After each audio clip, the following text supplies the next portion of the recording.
crystals before, through and beyond. That's quite a field we're going to cover. It is not a blanket explanation of crystals. And I'm afraid that's what we've been doing in recent years. We kind of treat the crystal as something that does something, but we don't know what it does for sure. We seem to feel that it has healing powers, it has powers of communication. It seems to have all kinds of things, but what? And how will you know until you know exactly what a crystal is? A crystal is a living thing. It's not just a piece of quartz. We have some crystals here now that I'll be talking about later on. They're beautiful, but what good are they? I'm sure that a lot of you have used them for many things, maybe your arthritis or something, but did you know what you're doing? We have to take a look at what tools we're using, where we're using them, do we use them separately or in conjunction with each other. We have to know exactly what we are using before we can do anything sensible with them. If you try to do experiments as I have done, when you don't really know what you're doing, you might have some success here and do the same thing again, but each time it comes out a bit different. That's because you haven't put things in balance. That's because you don't really know what tools you're using. And unless we know, we'll never get anything stable. Now, before the crystal was formed, something else had to happen. We have to go back through time to the beginning of creation. I don't intend to talk to you a bit about the middle life of the crystals or future of the crystals. I'm going to talk to you from the time they were first formed till the time when we will be able to use them sensibly. And so to begin, the first thing that happened was, God said, "Let there be light." And there was light. Now, when God made light, he did it in a scientific way. I suppose the first light he made was his own energy. But he provided this universe with an energy that keeps it running, keeps it going all the time, and that energy is part and parcel of everything. So when he created light, he created it with something. That something was magnetism. Now, I want you to think on, all through my talk with you, of all things being of one substance. They are all magnetism in a different form. If you can accept that and go along with me, you're going to find it a lot easier to understand me. Doesn't matter what it is, just say to yourself, okay, I know what he's talking about. Everything is the same medium. It is all the same energy in a new form. And light was magnetism spun until it shone and became light. Now, the crystals we're going to be talking about, they came from light too. And a lot of the things I'm going to be discussing until we get to those crystals may leave you to understand that I forgot what I was talking about. We are talking about crystals right from the beginning. And the light itself, being magnetism, was in itself the beginning and the end. You've often heard people say from dust to dust. That's a true saying, but we can go a little bit farther than that. We can go from the beginning of light, from magnetism, right through to the end In other words, in simple words, like from alpha to omega, the full cycle, from dust to dust, energy, light, and everything else is made, and back to the same thing again, back to the energy. And if you think of light in the sense that it's not just something to lighten the day with, but a material to make things with, I'm going to show you how it does actually create other things. And during that time that I'm talking about, I want you to realize that we moved from one thing to another in different amounts of light, and they became different things. But first of all, we have energy in the form of light. And when I mention light from here on in, whether I say magnetism or light, I'm talking about the same thing. Light is just a little farther forward than magnetism. Now if you look at this chart up here, chart A, here's the sun, and here are some of the planets. Now the sun is like nuclear energy, and it emanates energy out through into the universe. Now the energy radiating from the sun is positive.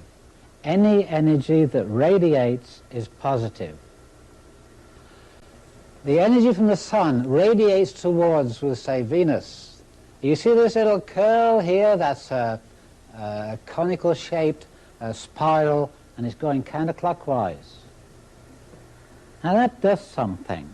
It takes this positive energy from the sun and turns it counterclockwise so that it gravitates into the North Pole of each planet and makes it negative energy. So you have energy, positive, gravitating into that tiny spot of the North Pole, and it becomes negative energy. Now, it continues through the Earth itself, spiraling down through the center of the Earth until it reaches about the equator. And then it starts to open its spiral up again like this one, and it's going the other way around now. It's going clockwise. In other words, it was gravitating counterclockwise, still gravitating here till it reaches halfway, and then it is still turning just the same, but now it's throwing it away again. It is now radiating. What's happening is energy from the sun goes out to feed the planet, and the planet passes it through and feeds it back to the sun. They regenerate each other.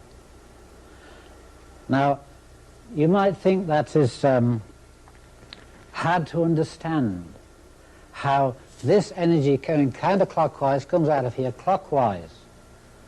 Now, if I had a bicycle and I stood on its handlebars and its saddle, broadside onto you, and I turned the wheel clockwise, and then I walked around the other side of the bicycle and had a look which way it was going, it is now going counterclockwise. It's going the same way. So that if you were in the northern hemisphere, see the water go down your drain and it's going counterclockwise, if you could stand on your head and see it from the same position as those in the southern hemisphere, it's going clockwise. It did not change its spiral, it just went, gravitated into small amount and spread out again to go to a large amount. Where it came from, it went back to. You could call that perpetual motion if you like. The rivers, I should say, have been running into the seas from the beginning of time, yet the seas are not full.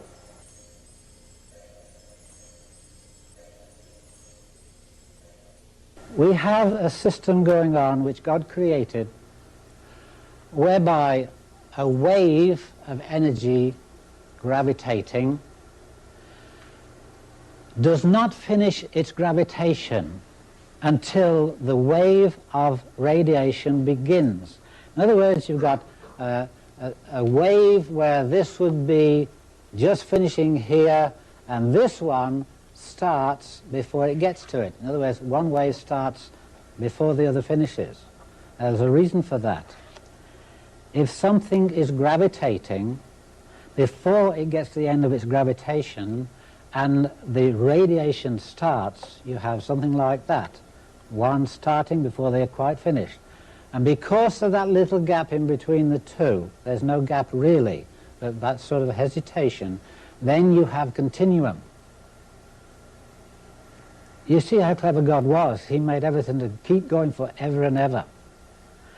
And that wave break there means to say that this system will go on all the time.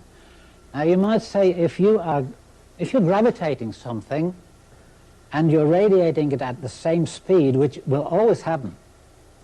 Gravitation and radiation always the same speed. But one started just after the other, or just before the other one finished. And so it leaves you with what you formed by gravitation, and it has not dissipated because the radiation didn't start till after that was formed. So we have a continuum there.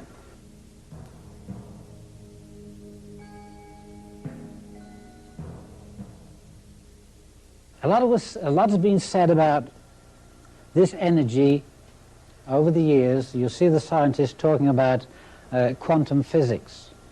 And they say that the energy that comes from the sun does not come in a steady flow, always the same.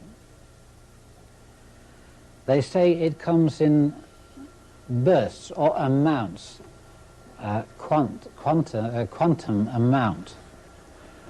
Well, they're right in both cases. First of all, the sun sends out its energy and keeps it going, we'll say, evenly all the time, both out and back, and it's non-stop. But energy over, say, a year, 12-month period, could drop a little in strength, sort of a battery going down a little bit. And not very much, I'm talking about very fine amounts, but the energy of the universe, or the energy of the earth, could drop just slightly.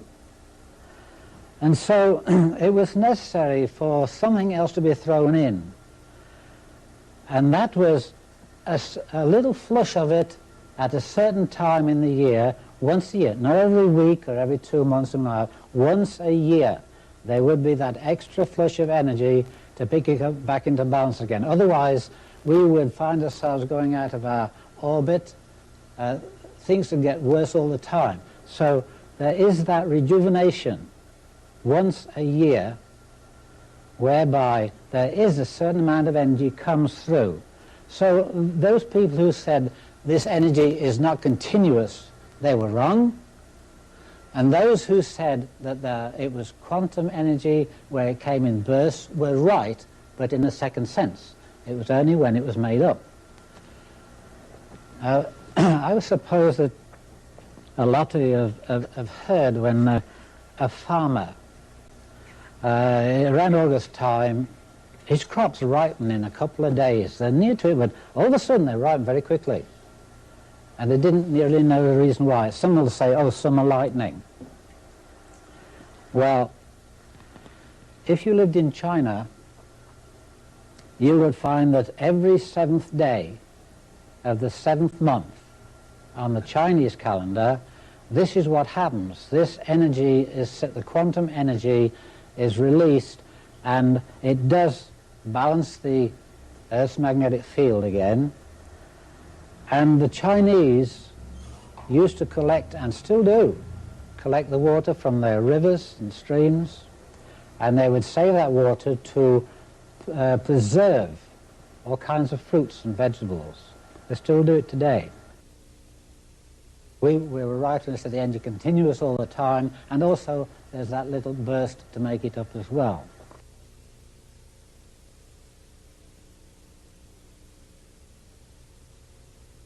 When you get energy spinning, it usually spins in what we call waves, light waves. And a light wave really is the beginning of all matter. The energy itself spins counterclockwise, and it has, it's like a a coil where the center is just small like a spring in a watch. And the center turning is very slow compared with the outer rings of the end of the coil. And light is on, let's say I had a coil here, flat coil, and I stretch it up like a cone so that the tip of it is just that bit and it's gravitating to make something. Well, on those lines, it picks up energy. The light is spinning itself, and at various intervals down that light wave, because of the speed it's going, so it compacts itself, gravitates into what we call matter. Now, if I wanted to dig a hole in the garden, I would take the earth away and put it on the side, but I got a heap. The heap came out of the hole. The bigger the heap, the bigger the hole. And when light in the universe spins to create what we call elements, what is happening is that the light spinning is pulling the space content towards itself, compacting it, and it's what you call stretching space. It wants it, so it pulls it all to itself and compacts itself, gravitates. And so matter is really energy stretching space.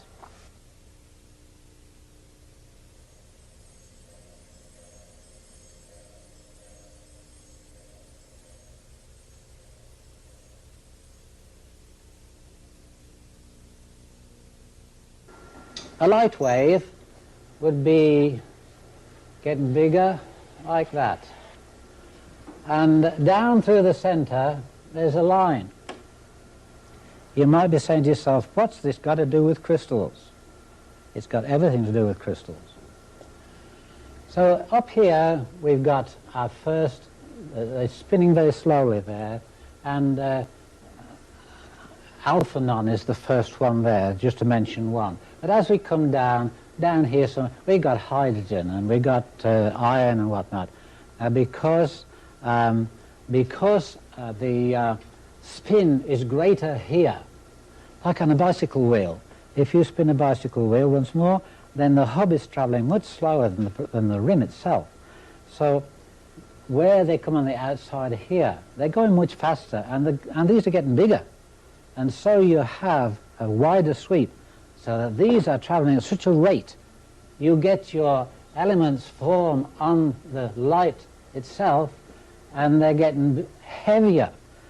Now, when I say heavier, I mean when we compare one atom of this as compared to another one.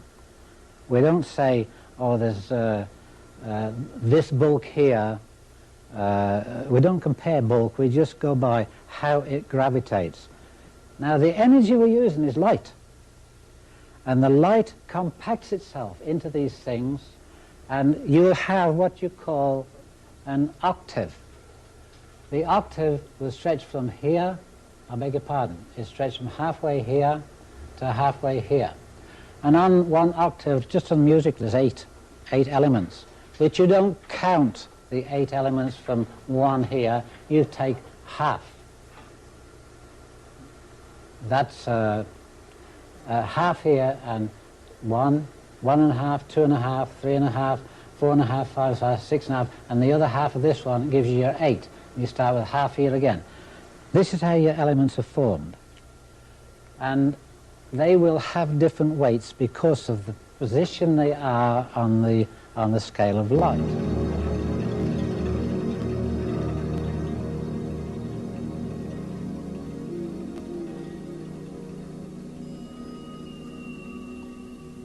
This light here forms matter because it is gravitating. And at the same time it's gravitating, inside that spiral there's one going the other way, which is radiating. But it's behind. Remember I told you it's behind time with the other one. And so the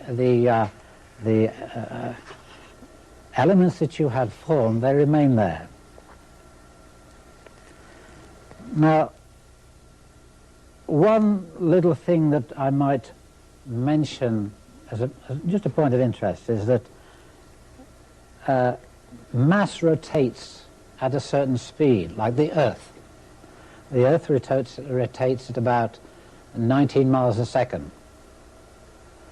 And the speed of light is 186,000 miles a second.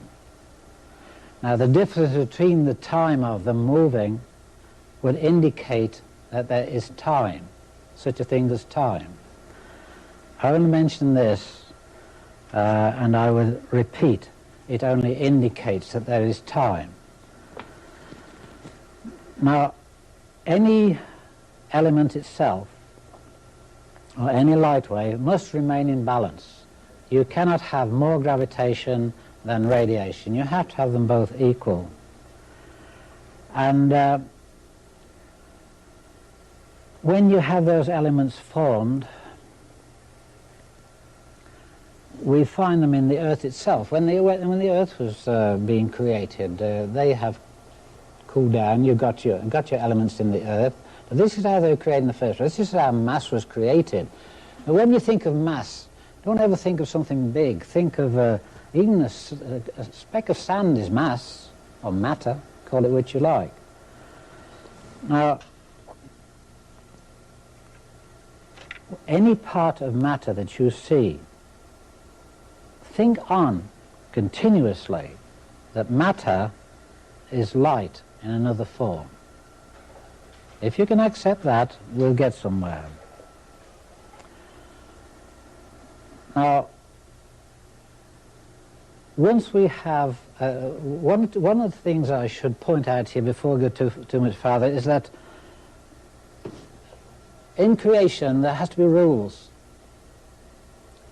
God made rules which I guess we call the laws of nature. And one of the things that would indicate this to you is a very simple test you can do for yourself. We have a chart here. This one, a B chart, but have a look at this up here. To indicate the rules of nature. That is like a chart of a pebble dropped in some water.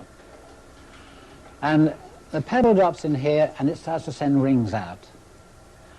Now, I don't suppose anybody ever bothered to check it, but if you take a photograph of those rings on the water, leave about 10 rings spread out, and photograph it, you've got something you can work on, like a chart.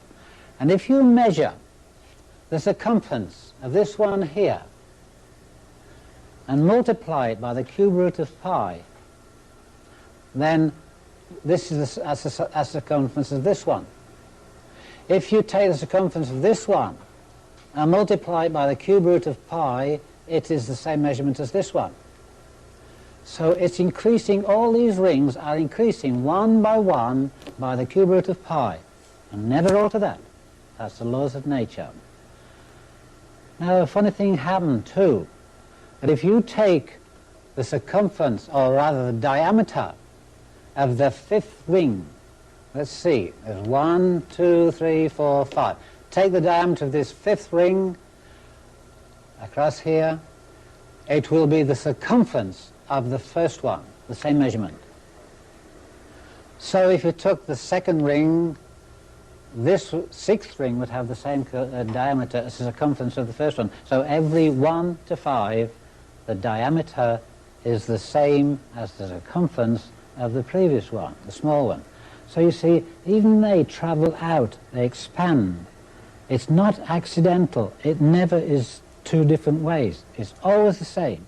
The expansion of those rings on the water are no different to your radio waves. You see the radio waves coming out of the tower, they expand exactly the same. They multiply by the cube root of pi, a law of nature. You never alter that. And you'll find that in so many things, shape plays a part. There's all kinds of things that are natural, We don't have to do anything. Shape plays a part. If everything were in balance, then nothing would move. So we have to have something that creates an imbalance so that nature can use its laws of nature and come back into balance. So if it goes out of balance and comes back into balance, we have movement. Now anything out of balance, there is something wrong. There's something needs correcting. That's why nature puts it back into balance again.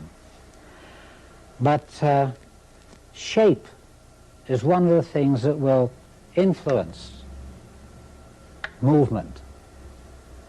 For instance, if I had a cup of soapy water and I get a straw and I dip it into the soapy water and I take it out and there's water on the end of it and I just go like that, it drops plop on the floor. If I dip it in again and blow into the water, I get myself a nice big bubble and I can just shake it up and it'll float away. The water, amount and content are exactly the same. The only difference was the shape. Now, shape that's quite a broad word, shape. Pick any shape you like and every other shape is in it. There is no shape in this world that is by itself. They all contain each other's shape. For instance, up here, you see this chart, see here? This one here. I got a circle, I got a hexagon, and I got 1, 2, 3, 4, 5, 6 circles and one in the center. Now this is the only perfect way that circles will fit close together and leave no gaps.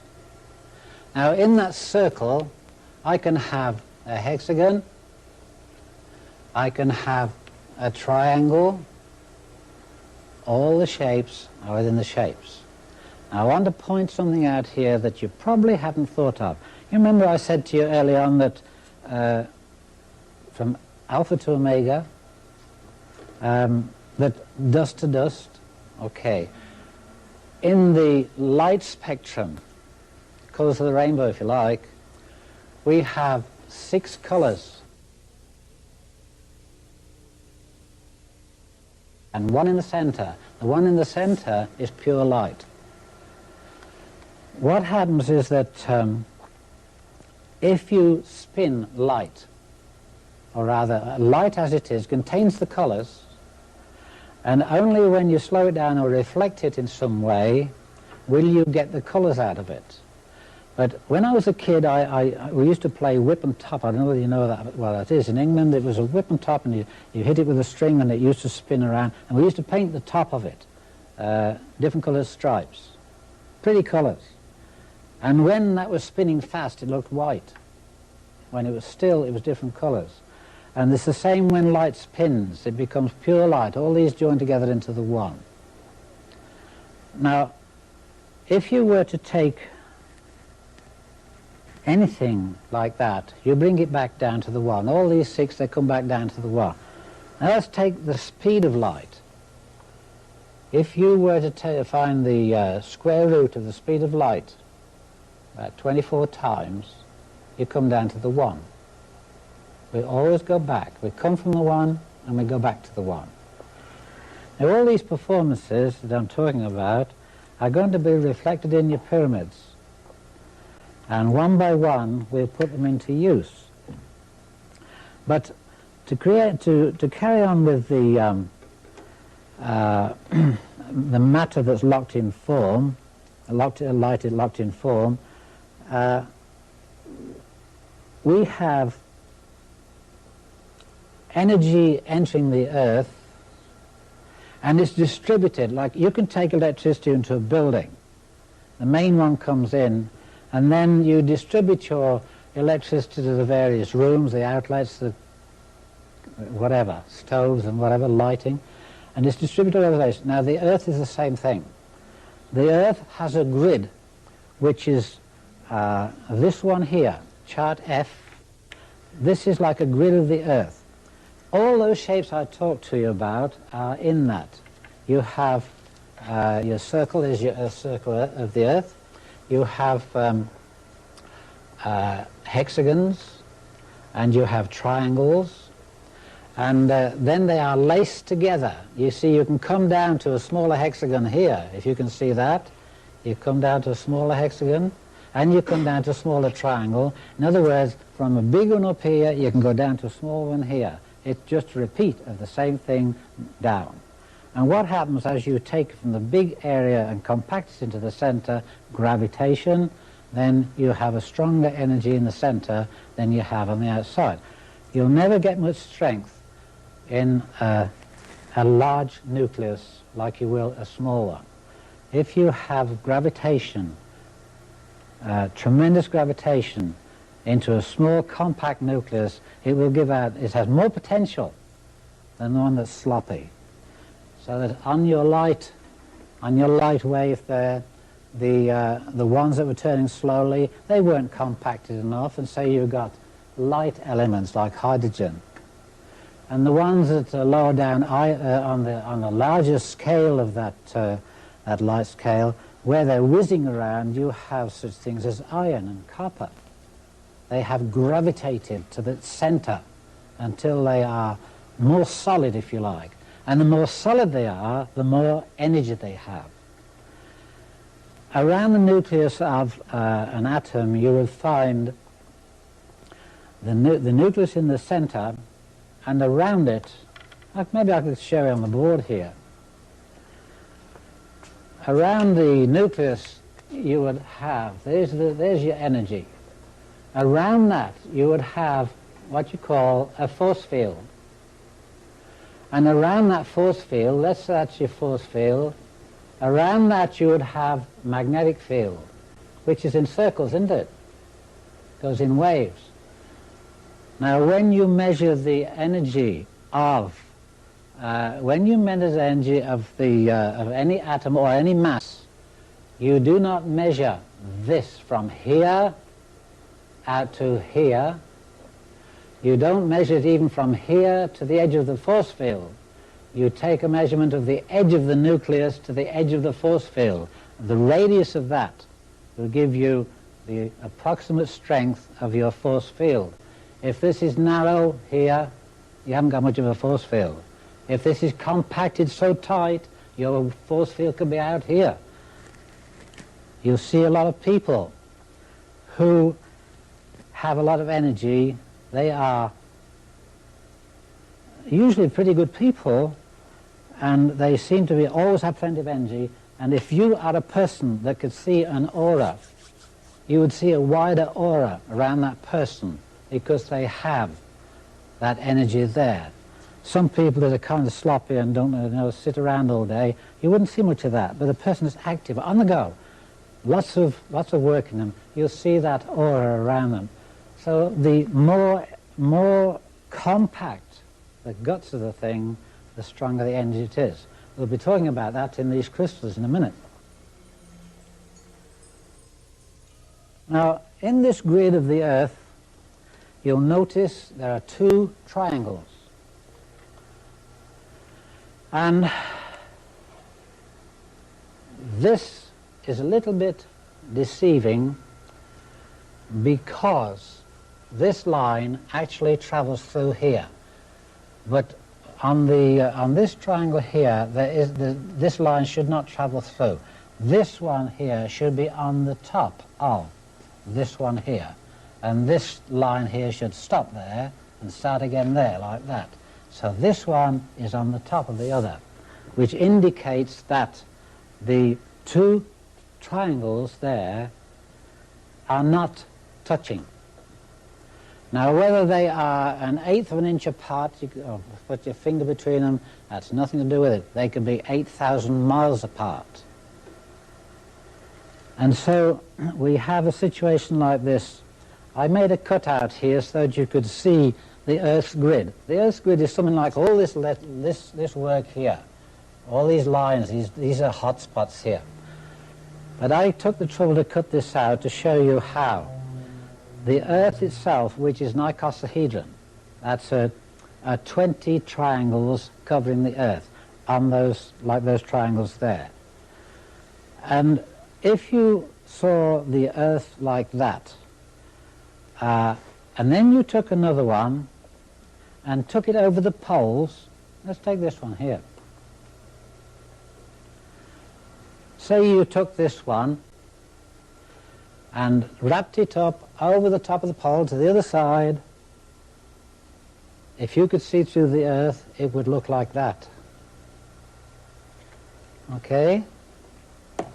What do we have there? We have the Star of David. I have asked rabbis, priests, all kinds of religious people to try to find out for me what the Star of David is for. The usual answer is, well, it was the insignia, if you like to call it, or the logo on King David's banner. That's not good enough for me. This very grid here indicates that the Star of David, we'll talk more about it as I get into the crystals, this indicates very strongly that this one influences the other one, the other side of the Earth, and we have a working mechanism whereby one plate on this side of the Earth is working with the other. The sign of David is the sign of all energy. But these triangles here are not just flat, they're three-dimensional. Like this little one I have here. There's a triangle that you see. Now that fits like that into the Earth itself. 20 of them all fit to make what you call an icosahedron. Something like that, okay? Not going to deal too much on that. But they all face into the center of the Earth. Now from the outside we see the energy gravitating, it's big on the outside, gravitating into the center in this fashion. You see the coil, there's the coil there, and it's gravitating to the center. But it doesn't stay there. Then it repeats and goes out the other way to radiate away again. When this goes into the center of the Earth, it is facing another one opposite it. The points come together. And so you have this going on here, that going on there, and you create a situation like a bar magnet where the center of the bar magnet is neutral. This is positive maybe, this is negative, and they come together, but they don't touch, they go to the outside, they keep in and out, but they do not touch. Now, I'm going to come back one moment to the light wave here to indicate to you and give you some kind of proof that everything is of the same energy.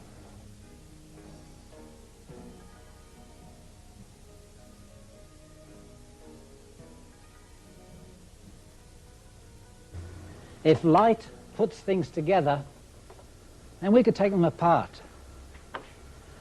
And this is one way I did it. I put a little experiment together, and this is what I did. I drew a triangle on a table. Then I got three little tetrahedrons, which were coat hanger wire, and they stood one here like that. Here's your tetrahedron here. That's about to show there, but there's one stood here and one stood here. And here's the point of them. They're looking at each other.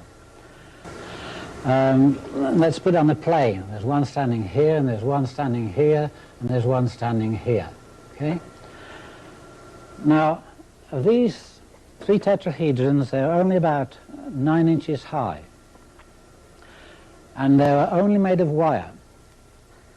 But the shape that I was talking about has an influence on it. The shape of those tetrahedrons created a movement inside let's call it a pyramid. And the movement itself started to cooperate with the other two. This one's talking to that one and that one. Now, I put a little wooden arm here. I'll draw it sideways. It's like a lamp post, a wooden arm, and this arm stuck out. And on the end of here, I hung a piece of string with a small piece of zinc, pure zinc, about 2 inches long, 1.5 inches wide, and 1/16 of an inch thick. And I hung it here, like that. It was over here, stood here, and it's hung down there. Here's your zinc. So between this pyramid here and this one here, they are talking to each other, if you like. That's in simple terms. What is happening is that they send electrons to each other.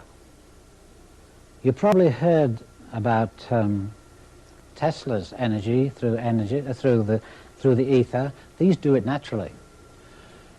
Now, the energy that was being collected into here, I'll describe exactly how it happens in a minute. These three pyramids are talking to each other. In other words, this one's sending energy to, it can't go to there, it goes to the nearest thing that attracts it. So the energy is shooting from here to there, and there to there, and there to there. Now, anybody will tell you that zinc is a pure metal. It's not made of 2 or 3 different items. It's just pure metal. Well, I beg to differ, because after about 3 weeks of this bombardment going on, these were sending out electrons towards each other and hitting the zinc. Now, zinc is held together in proton form. That's way beyond the electron. Now, if you hit zinc, or I'll deal with zinc, that's what I use. If an electron hits the zinc, electron can't come out. It wants in. The only thing it can kick out is a proton. So all these three were bombarding these electrons, and eventually, like it's kicking protons out, eventually the whole thing collapsed onto a little pile of powder here. A little pile of powder. And when I had that powder examined, it was a dirty calcium. Now, if you know the weights of your elements, you'll know that off the top of my head it's 65 point something, and I've got them here somewhere. There's about 25 moles per gram difference in the weights. 40 point something, I think, it's 40.8, I'm not sure, doesn't matter. There's about 25 moles per gram, that's molecules per gram in weight, at atomic weight. So if you took the same amount of each, this would weigh one, that would weigh that, and one would weigh that, because this one here, your calcium, was found higher up that scale on the lighter side than the zinc. That was farther down here. It was heavier. Now, when I saw the difference that I had in weights, I tried to find something in the periodic tables that had that weight. But what had I removed? All I know was that my zinc had collapsed, and I had it tested, and it was calcium. I tried to find a number that would equal that, and not even a combination of different numbers would give me that answer. So I had to look for something else. And it was obvious to me really before I started, but I just wanted to be sure that what I had removed was energy. I hadn't removed anything you can give a name to. I had removed energy. So I put this in a little tiny bag hung it on here, and I repeated the process. And believe it or not, after about 6 weeks, it's longer this time, it got smaller and smaller, and it changed color too, and all I had when I tested it was aluminum. I'd come from zinc to calcium to aluminum. And there's a funny side of this, because a doctor will say that you don't have enough calcium in your system. I'll give you some calcium tablets. At the same time, somebody says, don't cook in aluminum pans, it's bad for you. But when you get calcium tablets, there's aluminum in it, isn't there? Energy-wise. Not only that, they say, okay, get out of the aluminum and get out of the calcium, I'll give you some zinc tablets. They gave you all three. Because in energy form, like I told you when we first started, we must regard everything in its electrical magnetic form. Else you're not going to understand me. Reduce everything in your mind to the electrical and the magnetic. And I will give you numbers. You can work these out for yourself.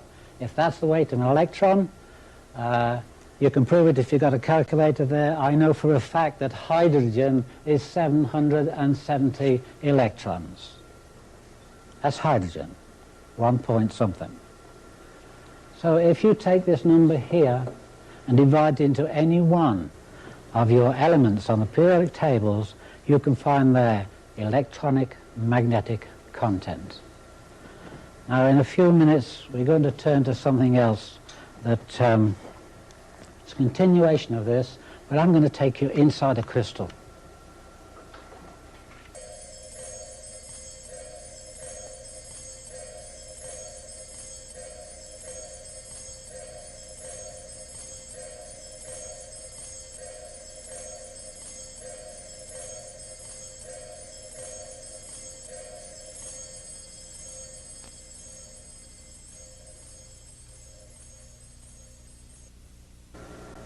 I suppose if you wanted to buy a house, you'd want to look through it.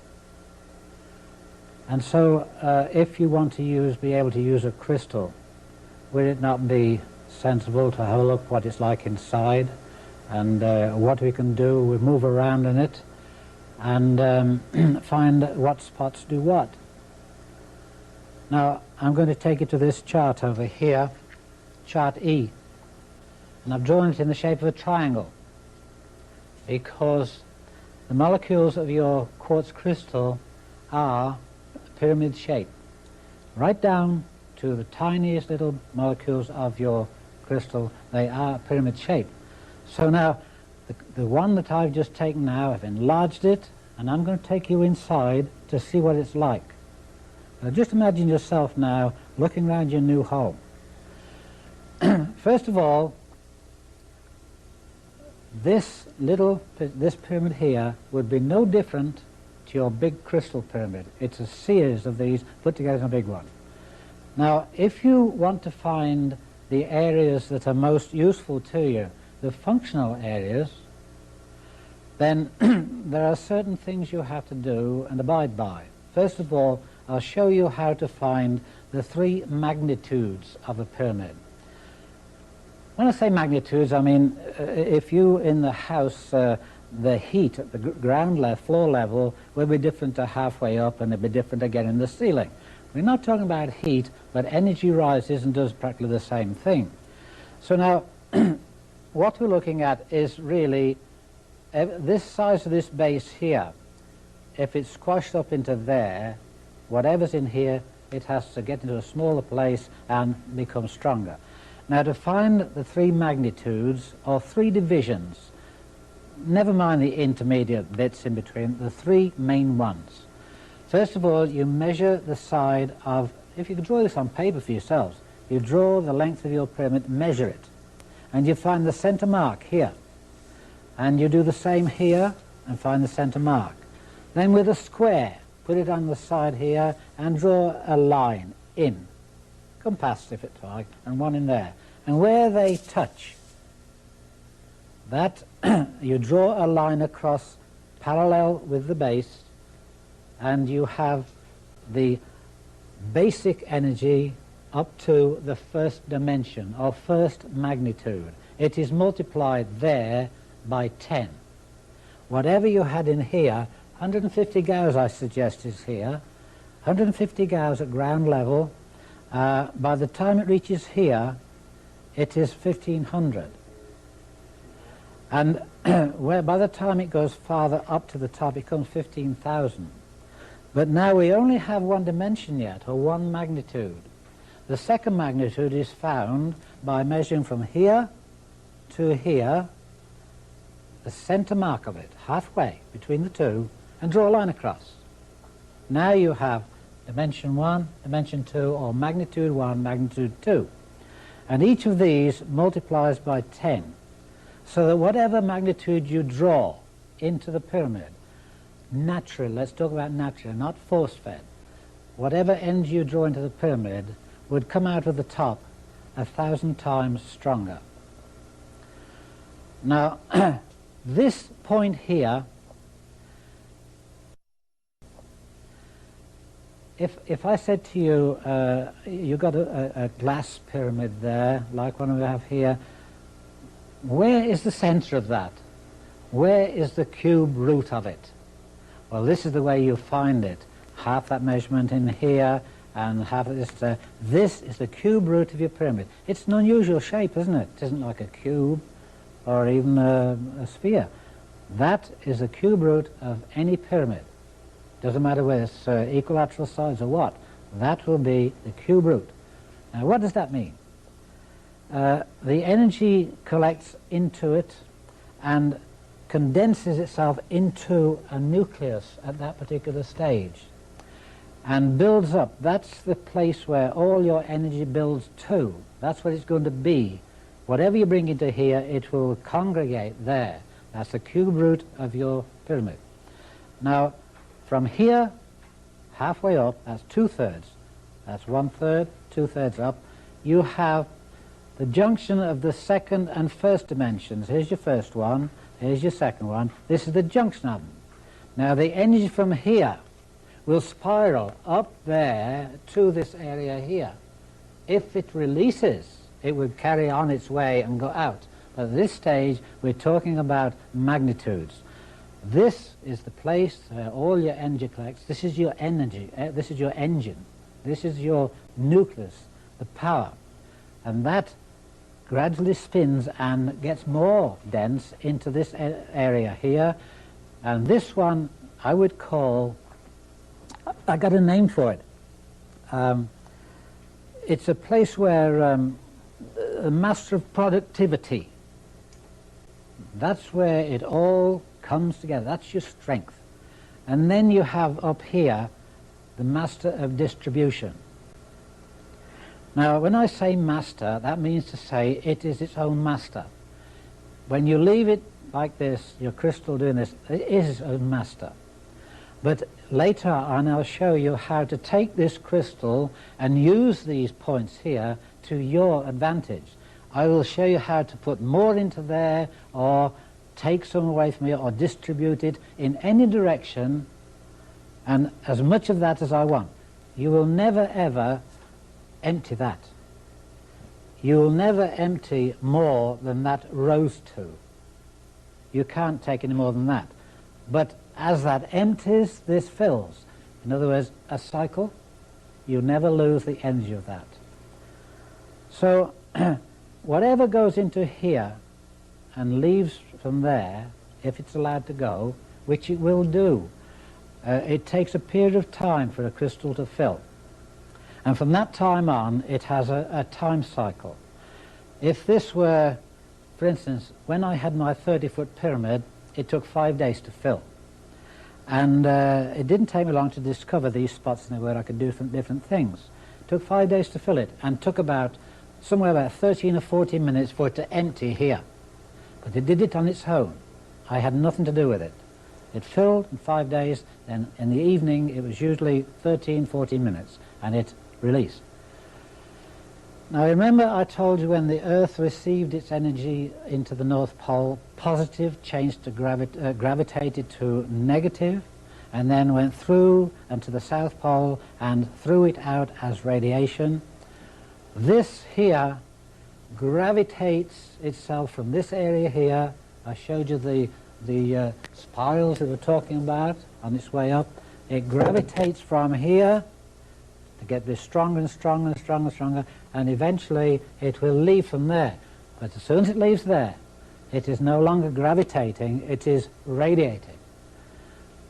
This would suggest to you that you would have to use the energy in a pyramid to receive a negative force. You could not receive a negative force after it is released. It has become radiation which is positive. When you come to use your crystals and you try to use negative energy to calm a nervous system, to soothe something, you can't do it by the radiation coming from it because it's positive, and that would make it worse. You see, we're gradually carving up the crystals until you know exactly what you're doing. Now, in using this, you would notice that on this little one here, I showed you the bottom of that, where the circles are on the bottom. Well, imagine this circling here. It does not reach the extremity of this base there. In every crystal, no matter what size it is, or pyramid if you like, there is that much there on the outside. It never reaches. In other words, the circles will touch that, getting smaller and smaller, but it never comes right to the edge until it gets to the junction of the first and second dimension. And then this is all full. It's touching all the way. Now, let me see.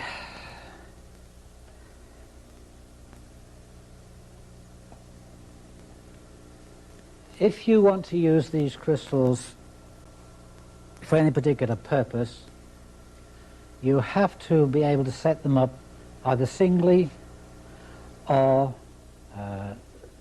in combinations with each other. And if you were to set this one up with one underneath it here, or a crystal that was both ends the same, then you would have, tip it sideways. If you squeeze it in the center, energy will come out at the ends. Okay? So it's that way in the first place. Okay, you tip it sideways and energy comes outside at right angles to where you squeeze it. And if you take a small crystal, I've got one here that I can give you some idea. Let's try this one. If you took that small crystal, don't forget, it's live. There's energy moving there. It's matter just wrapped together and movement there. Now, if you took a piece of copper wire, fine copper wire, and you wrapped so many coils around it, leaving one end loose, and then wrapped it with some mica, and then wrapped the rest of the coil around it, and leave the two wires, one outside the mica and one inside the mica, now you have a little motor. And it won't work the motor as it is. If you put it in a vise or something to squeeze it at the center, then the two wires will make a little motor run. It's what you call piezoelectricity. Now, in the case of this, supposing I put that up into a pyramid or a bigger crystal, then this is feeding that more energy and it's continuous. Now, as you squeeze this to make it work, energy comes out, and as you release it, it comes back in again. It goes, it'll breathe for you. You'll never squeeze it empty, but as you release the pressure, so it fills itself again immediately, reaches balance. It has to stay in balance. And so you have a little motor there. That's one thing you can use your crystal for. But these spots I showed you in here, it would be unfair of me not to show you some of the dangers as well. This is only a crystal, but I can explain to you what happened to me in using the big pyramid in these locations here, what happened to me, and it can happen to you using your crystals in a small way or in a large way when you begin to put them together to manipulate them. I should show you where a few dangers lie. Now, if you can imagine the 30-foot pyramid that I had, knowing that it contained energy and it's free-flowing, it's always coming in and it's non-stop. I said, well, why can't I harness this? Little crystals will do it. Why can't I harness a pyramid? So I made myself, I'll just go to the blackboard there and give you an idea what I'm talking about. I made myself two coils. One was just a small one like this, and it was electric coil, counterclockwise.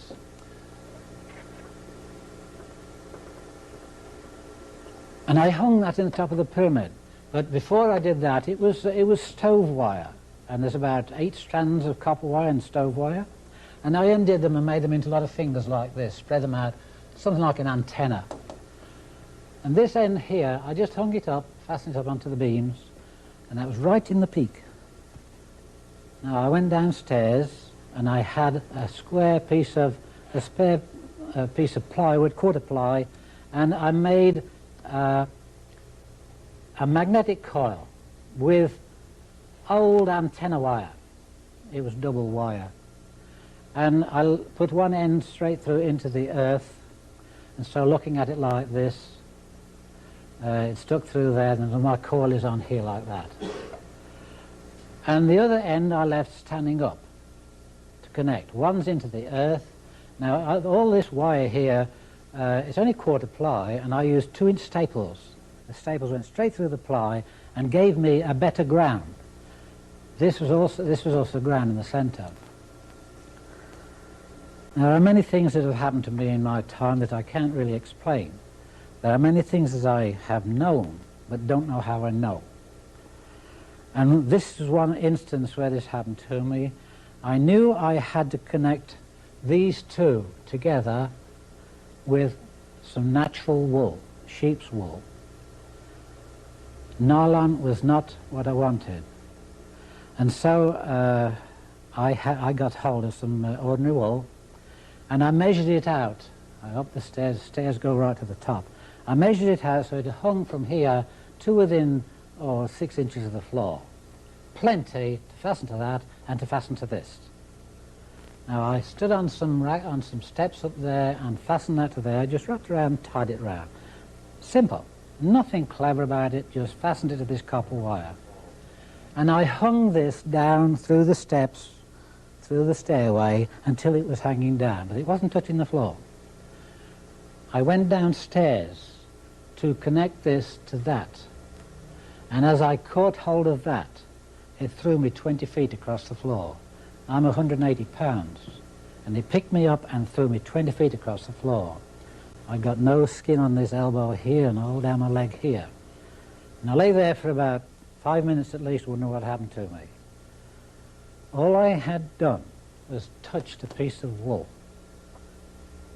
Now, this wool had gone through, it wasn't even connected to this, it had gone through my cube root of the pyramid, which was about here, and up to the point, the second magnitude there, and that part was connected. And when I touched that, I grounded the whole damn thing, and it threw me 20 feet across the floor. I didn't know what had happened to me, and the result of it was I took the whole thing to pieces. I still have the parts. You can have them if you want them. And I realized that I was fooling around with something I didn't really understand. It taught me a lesson, but it also meant that I could stand here and tell you, don't fool around with these crystals until you know what you're doing. Theory is all right, and you've got to put it into practice. But be awfully careful. Make note on these things and these things, and you'll be able to use your crystal how it should be used.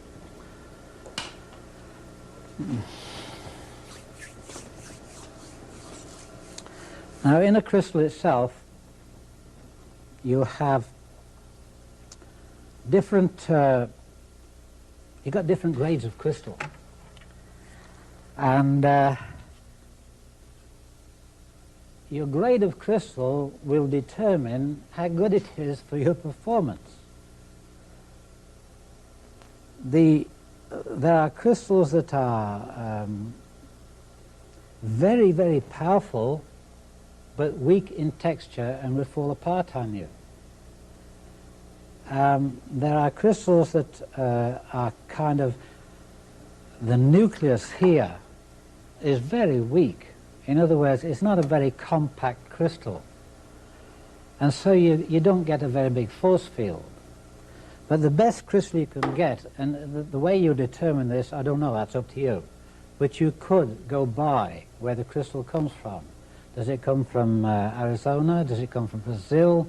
Wherever, you find out what your crystal contains. And the best crystal you can have is one that contains sodium, potassium, magnesium, and silica. Now, I haven't got the quantities of those. If you've got those four, I'll repeat them. Sodium, potassium, magnesium, and silica, you have the best conductivity. Now, a lot of these crystals have impurities in them. And if they didn't, you'd never see a color in them. It's the impurities that give you the colors. Strangely enough, but that's so. If there's no impurities, you wouldn't see the colors. The amount of colors you get in your crystal, there's 6 altogether, and a clear one. You remember I told you on the chart how all the 6 became pure light? Well, we have to still remember that. And the colors that come into the crystal, the visible light, they would only occur where the correct frequencies are in that particular crystal. I was explaining to you the best type of crystal to get for the best conductivity and the best performance. So the clearer the crystal you get, and then of course the clearer your colors. Now the 6 colors themselves, you should make a note of this, because you are going to have to use these measurements when you come to use your colors in the crystal. I would hope that by now you can see the crystals you've got are not to be used like you have probably been using them. You have a new idea how to use crystals. Now, there's a difference between the amount of energy in a light wave and the length of it. We measure light waves in the smallest amount we use is called an angstrom. And I have some numbers here that would tell you when you come to the point of choosing the color to put through your crystal, or choosing the color you want from your crystal, you must have the frequency that will give you this measurement. I'll go back across to the blackboard again, and I'll very quickly write them down so that you can make a note of them. I suggest that you share with each other when you get a chance. Okay, the frequencies and harmonics. We're dealing with the frequencies.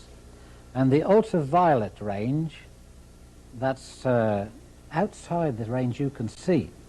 They go from 2900 angstroms to 3900.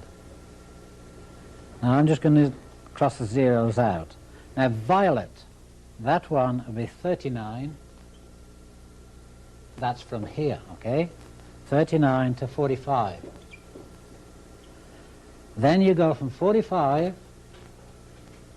that's for your blue, to 49. And then you go to your green, which is 49 to 55. And from the green you go to orange, yellow, I beg your pardon, yellow, 55, orange I should say, what am I? Yeah, yellow. 55 to 59, 9. And red, orange is 59 to 63, 59 to 63. And then you go to your infrareds, which you can't see. And that's from 63 to 10,000. You can copy those down and be sure you remember them, because you can probably obtain them somewhere else anyway. But these are the frequencies that you're going to have to use. And also you'll have to use those frequencies in the harmonic sense as well as the energy sense. Now, when I speak of harmonics, that's the sound that the frequency makes.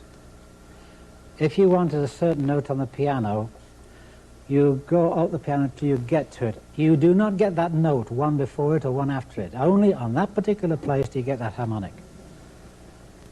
And it is the same with nature. There are places with the laws of nature where things happen every time, always the same thing, and there's nothing you can do about it. You can come to, we'll say, when we're talking about the elements, in between the elements you have degrees before you get to this one. Now this element here is always that element until it gets to the other one, adding bits to it. In other words, the in-betweens. They call them isotopes. That's in between this frequency and that one. Now, the harmonic is something that you're going to have to use. If there are any musicians amongst you, you have a head start on everybody else. But I'll give you some harmonics that are most unusual for you. One is the speed of light. You know it's 186,000 miles a second. Well, it has a harmonic. And the harmonic is 1439. That's the harmonic of the speed of light. I can't go too much into these. I'll just give you these because you'll be able to refer to them later on. Now, if you have a speed of light harmonic, you also have an anti-speed light of harmonic. And the anti-speed of light harmonic is 6950. 6950. These are round figures. Now, gravity acceleration. You're going to have to use that too, believe me. It will all come in your crystals. Gravity acceleration is 45.5.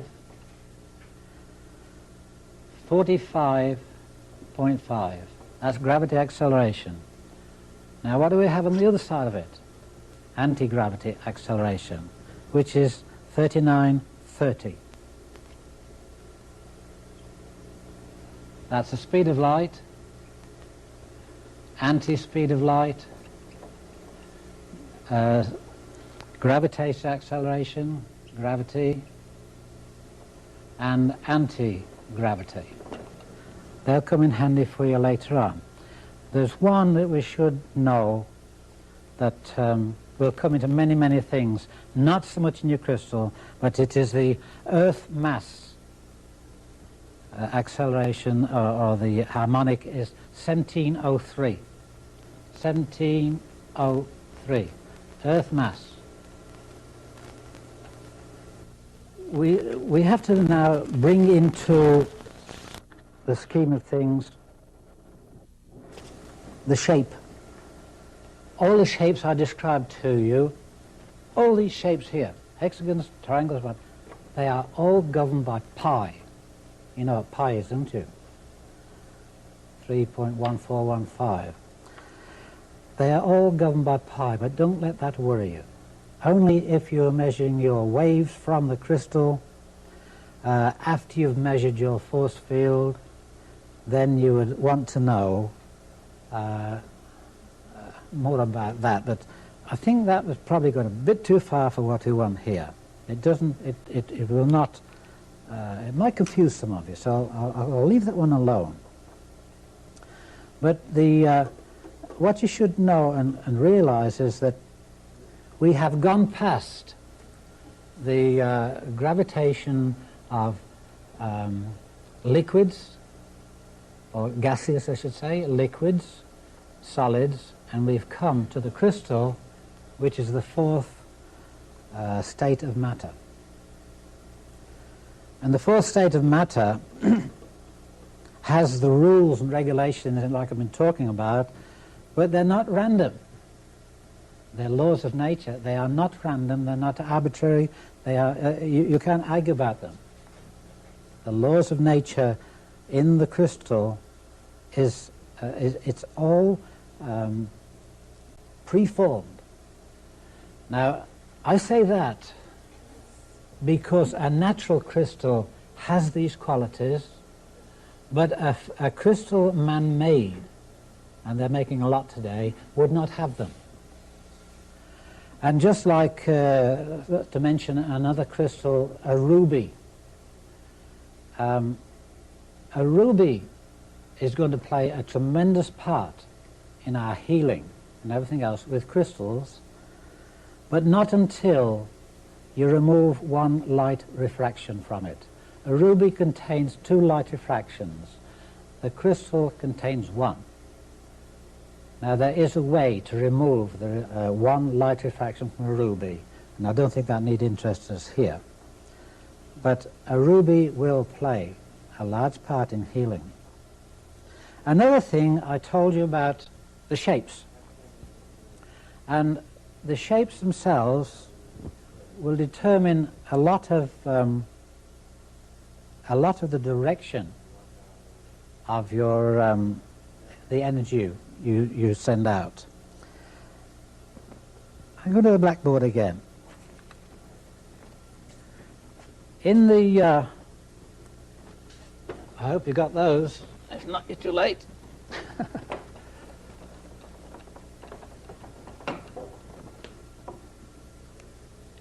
When you take a stick, here's some water.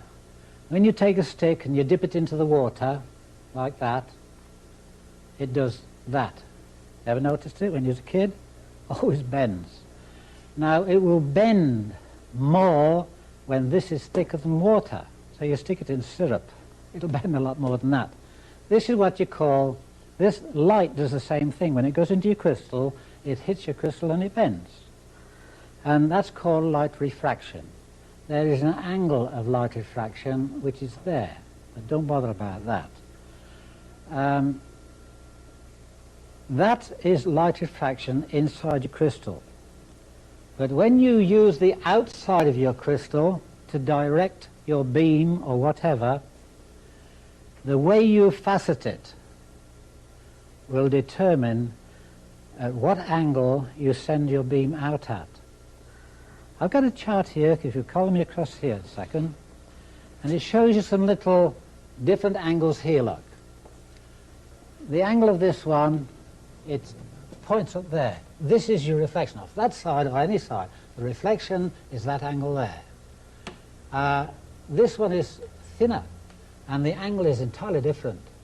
And this one is much steeper. So however you facet your crystals, that's where your light will shine, because this is reflection, not refraction. Now, light refraction is not energy projection. There's a difference altogether. I don't know whether you know, but light itself doesn't go anywhere. The only place light is at its source. Light reflects all the way at 186,000 miles a second on atmospheric and whatever conditions. Light goes nowhere from its source. It reflects at that particular speed. If you were to stand in front of it, you shut it off. It didn't go anywhere. Somebody said, where's the light go to when you switch your flashlight out? Well, darkness comes in at the same speed. But light doesn't go anywhere. So when you're using reflection from your crystals, what are you doing? You're not sending energy to anybody. You are only redirecting the light.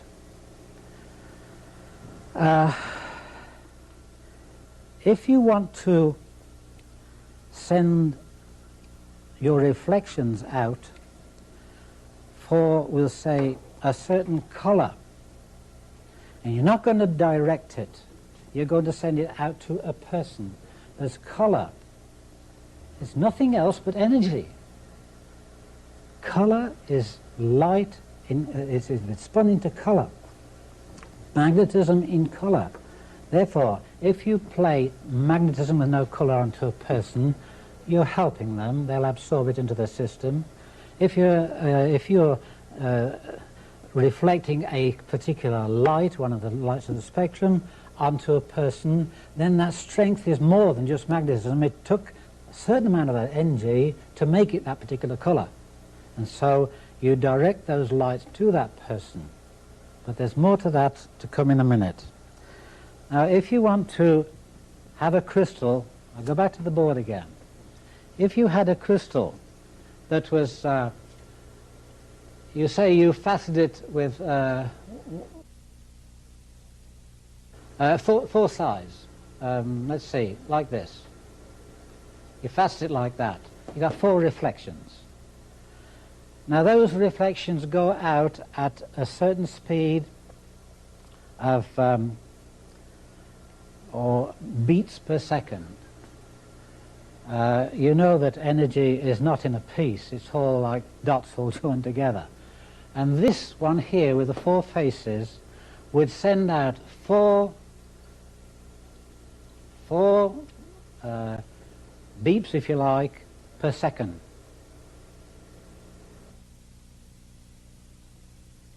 If you had a 6-sided one, then it would send out 6 just spots of energy at a time. 8 will send 8 faces, you send 8 out. So the pulse is getting faster, isn't it? If you got one with 12, the 12-sided ones, they make marvelous ones for hanging in the wind if you want rainbows all around the house when the sun shines on it. You've got 12 faces sending them out. So you have control here not only of the area which you can send them, you have, how can I put it, you have more scope in width and probably less in depth, depending what angle you make this. Suppose you made that one about very shallow like that, not so deep as that. It will spread this way, won't it? And that way. And its outer limits, if this was a person's stomach here, it would reach to about here. This one here would not even go so far. It would reflect down to about here. It wouldn't even go so far. So wherever you put your angle on here, it will reflect the right angles to it to a certain distance. When you change the shape of your crystal, you not only changed the reflection angle, you have changed the shape of the coil which goes up through it. And when you change it like these 3, that's equivalent to each one, you have changed the speed. It takes longer to go around this one than just to go around that one or that one. You change the speed so that it doesn't matter only in the beginning. When you set up an experiment, you would know how long it is before it gets cracking to do something. But you would also know that one works faster than the other. This isn't always bad, because in many cases of healing, it should be done very, very slowly and gently, not in a rush. No healing should be done in a rush. But this is one way you can slow down the energy you put out. But the energy you're putting out, remember what it was? It's out of the top here, and what's that? It's radiation. It's not negative energy, it is radiation, and the energy could be used for the color. I was explaining how you could use the colors as opposed to using energy. I'll show you how in a little while how we can direct a color into a person without losing any reflection at all. The faceting I've talked about, except the spheres. I'm going to pick one of these spheres up again to show you. Here's a nice one. Now that doesn't give out any colours at all. It would multiply light that goes through it, but it's unmanageable.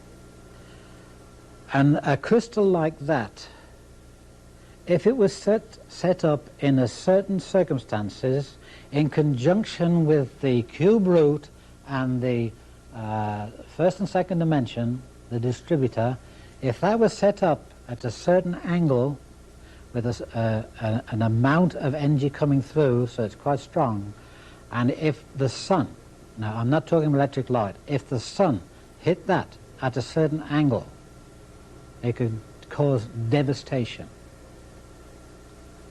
I don't think I want to go into more into that, but I think a lot of you know what I'm talking about. A crystal like that would cause a lot of devastation.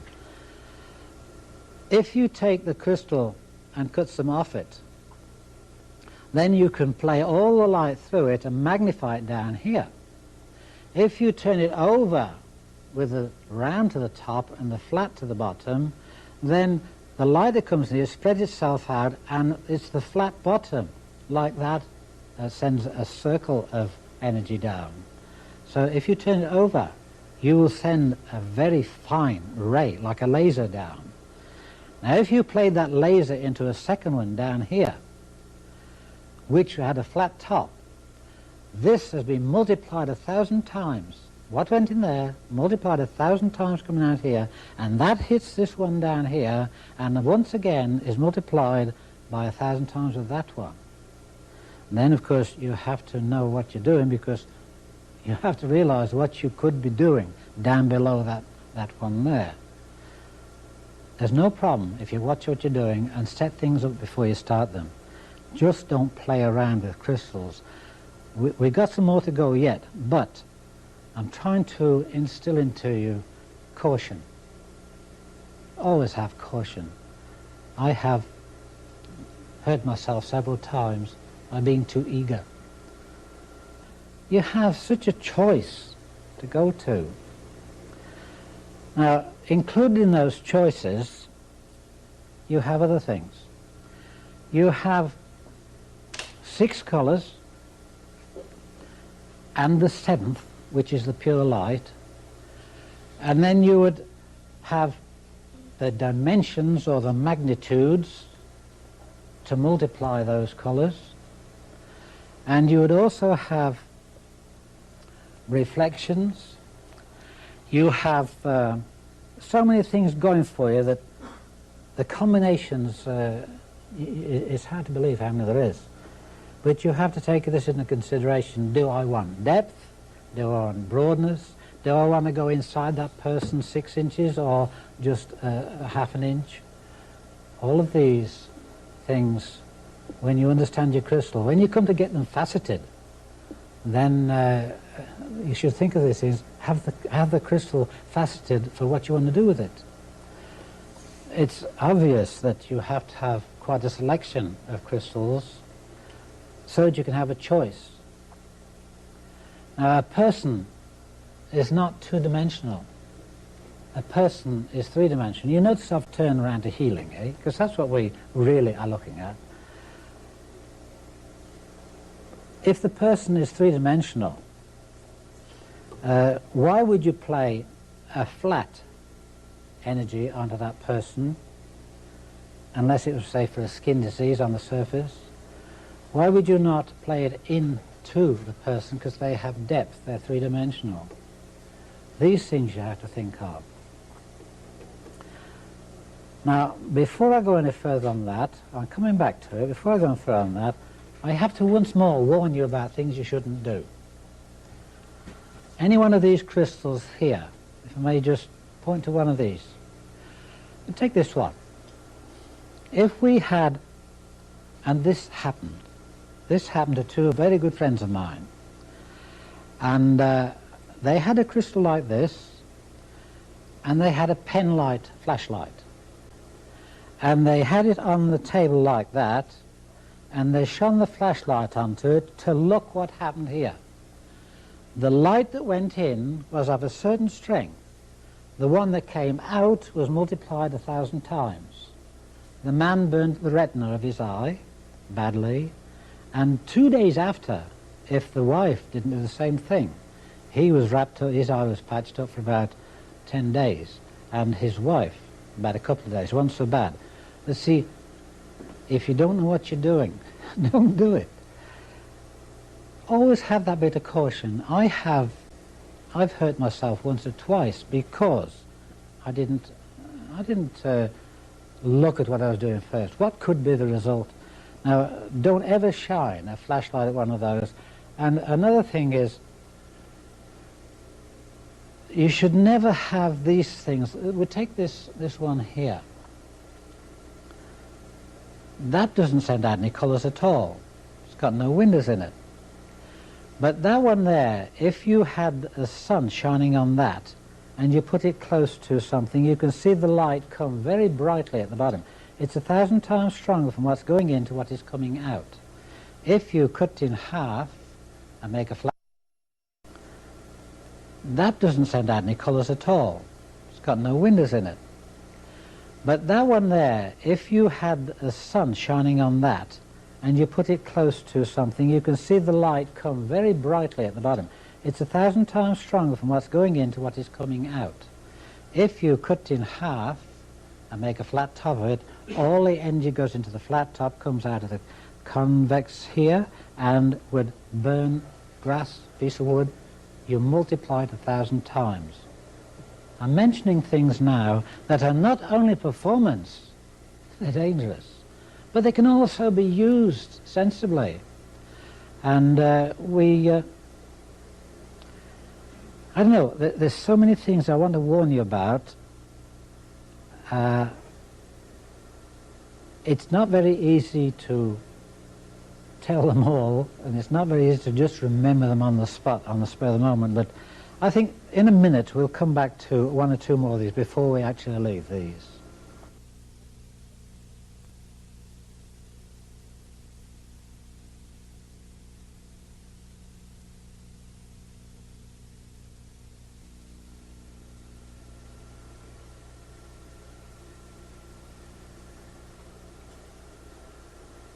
We've got a beautiful sample of crystals here. As far as ornaments are concerned, I wouldn't know which one to choose. I like them all. But my job is not to just like them, my job is to understand them.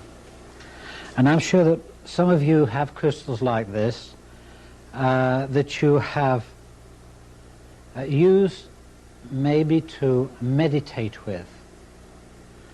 Now, if you've just obtained a crystal, whether it's from a shop or from somebody else, before you should meditate with it, you should clear it. By that I mean you should erase everything to do with anybody else that ever touched it and instill your own energy and your thoughts into it. And you do that so easily. You take your crystal and look around it. You can find two, if you can't find holes, find some dents in it. And I find two here. Perhaps you can see them. They're not very deep, but they'll do for what I want. And I take two fingers and I put them on there, on those two holes, and I would ground it to the table or anything else. And I would just hold that for maybe a minute or a minute and a half. And it would take out all recordings that other people have put into it. Whether they knew they were doing it or not, it's nothing to do with it. It has registered in there like a computer. I am erasing its memory. Now that has been there long enough. My thumb has grounded it. These two fingers, one positive, one negative, have made complete three-point contact. Now this crystal is mine. I have now cleared it. It's mine. Now I fill it.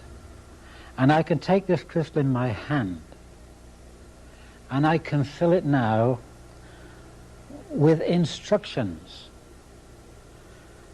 And if this were my crystal, which of course it is, when I filled this crystal, do you know the first thing I filled it with? I filled that crystal with love. Because out of love comes healing, caring, and you'll get a better performance from the crystal itself. You're putting yourself into it. If you want to put evil things into the crystal, you can do it. But I put caring, thinking about other people. And this will respond to me because it is now attached to me. I have instilled into it the things I want to do with it and the things I want it to help me with. Now, you can't sort of put into here a story. You give it instructions. And the instructions are done with thought and caring. And when you have given it instructions, you know in the crystal itself it is live and taking what you gave it. But now you ask it some questions. This is exactly the same as a computer, but like a computer, you have to put something in before you can get any answers from it. I put all kinds of things into here, personal things. And from those things I put in, I weave a network,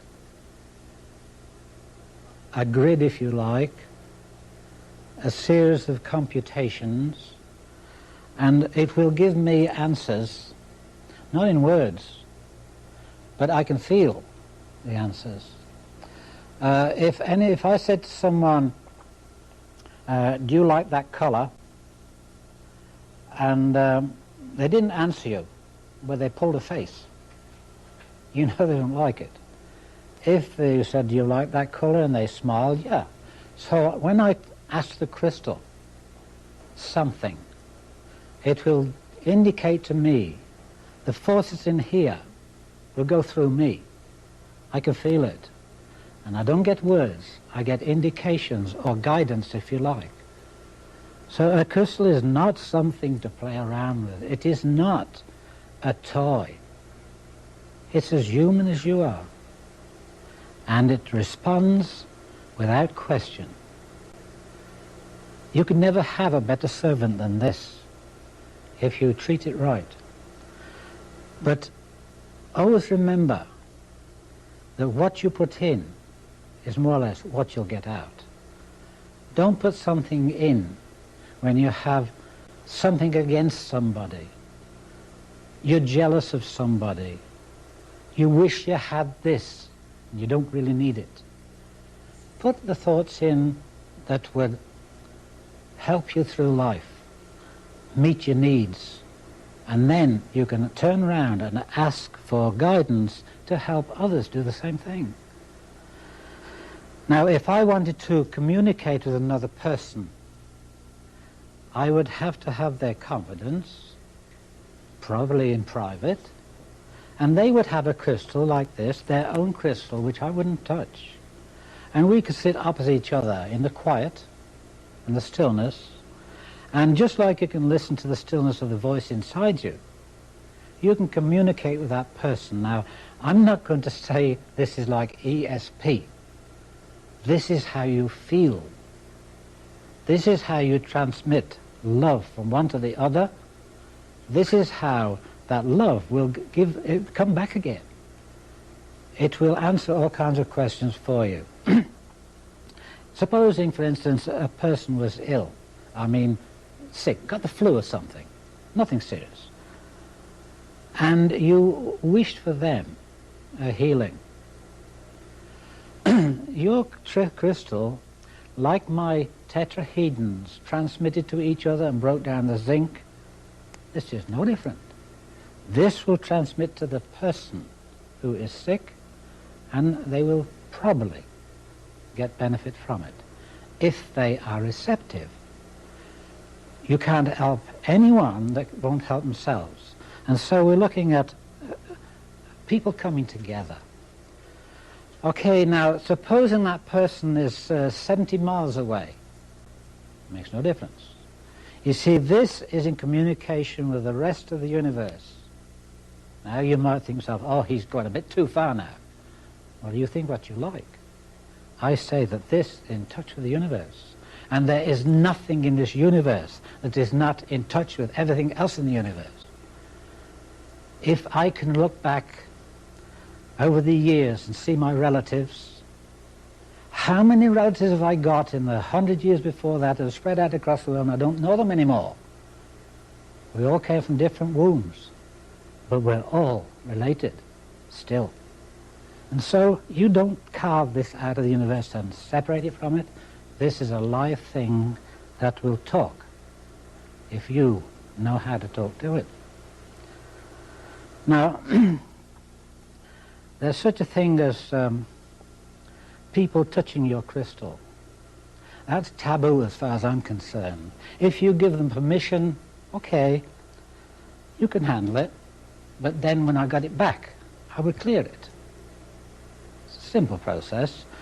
The only thing is that you've got to start all over again and build that back up again. So this crystal would be mine, and I would respect anybody else's too. Now, a lot of people have been to talk with the crystal skull. And a lot of people that would ridicule it, and a lot of people understand it. But I don't think you get anything from the crystal skull unless you went with the same attitude that I went to this. If you go to it with love and caring for somebody else, usually you go to it for somebody else, not yourself. You always put yourself last. You don't count. It's the other person that counts, and that's why this will respond to you, because you are caring for somebody else. It comes back because in the caring for them, they care for you, and they spread the word, and everybody cares for you because you did that for them. So you can communicate at long distances. If I want to communicate with someone in New Zealand, and they have a crystal, I know them, I can communicate to them, and I would never hear a word. But you know, probably within 6 or 8 weeks, I get a letter, right out of the blue. It may be mentioned nothing about crystals, not just average talk, and I would get a letter right out of the blue. You will find that if you treat this like a person with respect and caring, it will do so much for you too. It isn't a one-way thing, it's reciprocal. I'm just going to have a look at across here.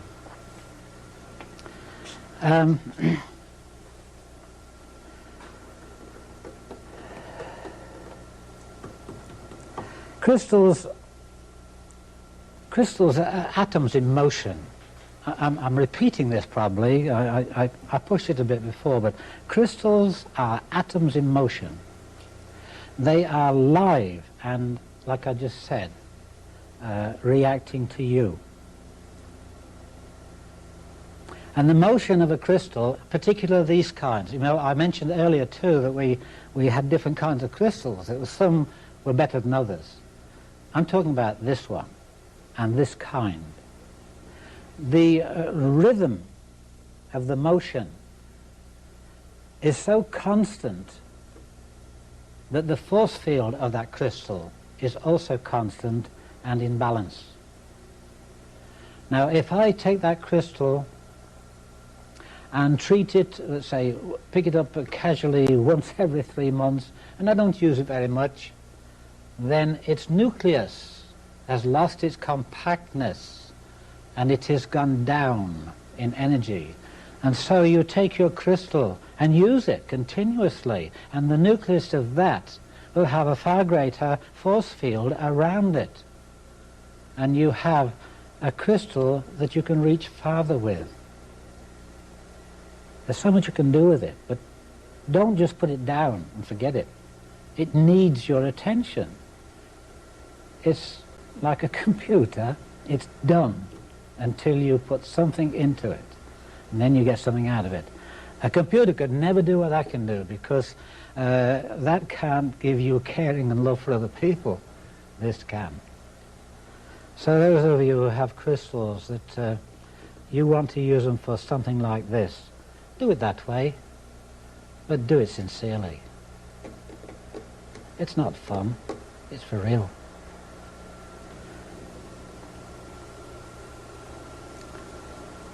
Now, I'm going to deal with energy as a whole. I'll give you an instance that happened to me when I had my big pyramid. I was always doing experiments, and so you never know what you're going to come up with. And in those days, I was a greenhorn. I didn't know too much, and I thought to myself, I knew that with a mirror, I could reflect energy, magnetic energy, just the same as sunlight. Well, what is sunlight? Isn't it magnetic energy? So with a mirror, I can reflect energy away at an angle to the mirror. And I thought, I could. You want to use them for something like this.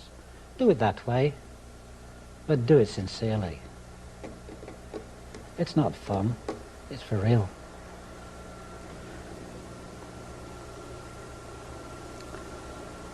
Now, I'm going to deal with energy as a whole. I'll give you an instance that happened to me when I had my big pyramid. I was always doing experiments, and so you never know what you're going to come up with. And in those days, I was a greenhorn. I didn't know too much, and I thought to myself, I knew that with a mirror, I could reflect energy, magnetic energy, just the same as sunlight. Well, what is sunlight? Isn't it magnetic energy? So with a mirror, I can reflect energy away at an angle to the mirror. And I thought, I could save myself some heating costs here if I cover the north wall with plywood on the outside and 4 inches of insulation, and some very kind people at Toronto University, at the University Press, said I could have sheets and sheets of the aluminum. They'd printed the whatever they printed on it, and the backside was still clean and shiny. And so I got the wall covered on the outside with plywood. I got insulation in and started to put the shiny aluminum on. And then I found out that I was reflecting all the energy from here across to here. The angle pushed all the pyramid energy across to there. It reflects it. Just the same as me shining a mirror and shining the sun from here into somebody's eyes. The mirror effect pushed it out. Okay, I did something wrong, but it taught me something. It taught me how to reflect energy from the crystal to a person. If I put a crystal, which I'm coming to in a minute, which is directed straight to the person, and I want it to meet them halfway inside them, I can do it 2 ways. One, I can get a crystal at the front which is directing the color energy with the light frequency I want to give me the light I want. And then at the back of them, I put another one which will give me the opposite color to the one I'm using. And this one comes through, and that stops it dead at the range I put it. And so inside that person, say 6 inches inside, this goes in 6 inches, would go straight through if I didn't put this one at the back and stop it halfway. So now we have the energy sitting right in the center where you want it.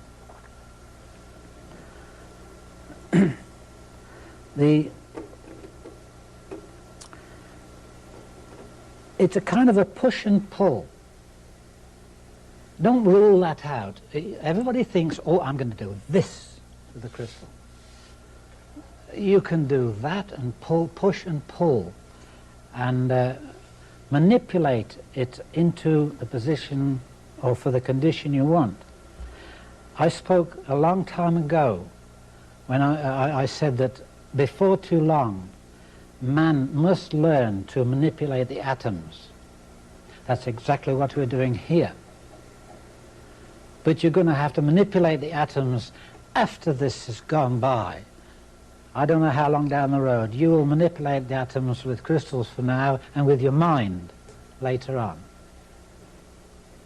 You see, I have a mind to work with that crystal, and the limits of that mind, it doesn't have a limit really, because I can send wherever I like.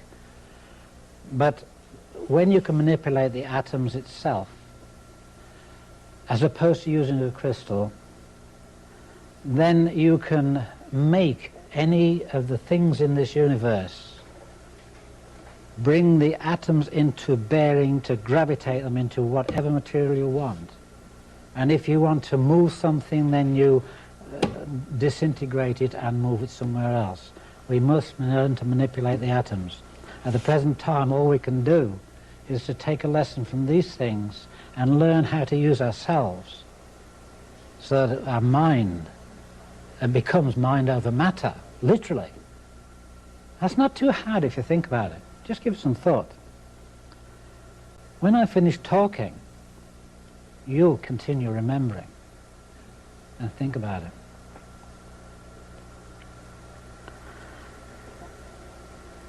The human body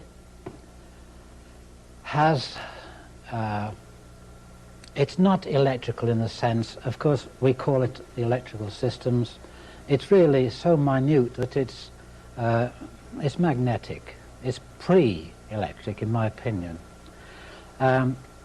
Any reading you take on the human body will register somewhere, front to back, positive or negative, in the region of 14 to 27 microvolts. In the heart region, it will register 70. I'm giving you round figures. And so if you were to apply, say, to a particular part of the body which registers 20 microvolts, where there's an illness or a breakdown, an imbalance we're talking about. Imbalance, that's all it is. If there's an imbalance and the reading on that particular part of the body is 20 microvolts, you would never ever think of playing energy into that was, say, 1,000 microvolts. That's like giving a newborn baby 6 aspirins. You would tune down to the color that is gentle and the frequency or the penetration that would be compatible with the 20 microvolts. Now you have to also bring into that the temperature at that particular part of the body. It's not all the same. That particular part of the body would need a certain heat. Now when you come to heal, you can only give it the ingredients it needs, and nature does the healing. We can't heal a damn thing. Nature does the healing. You give it what it needs, the tools to do it with. And in this case, the only tool it needs is the right strength of magnetism, the right amount, on the right frequency at that particular part of the body.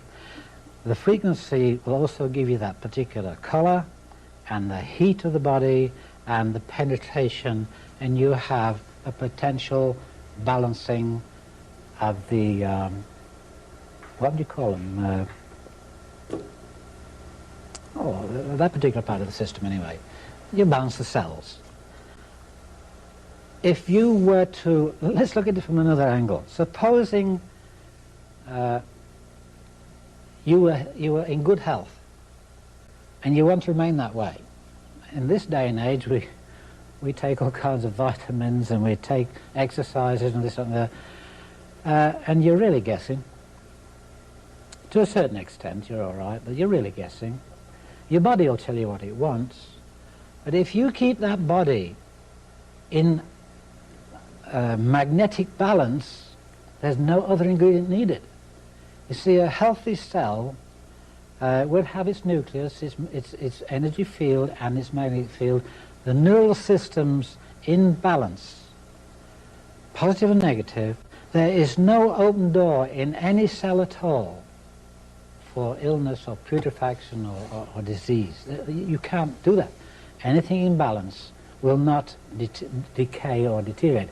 In the pyramid, I proved this conclusively, where the energy in there is so strong and everything in balance that no putrefaction can take place.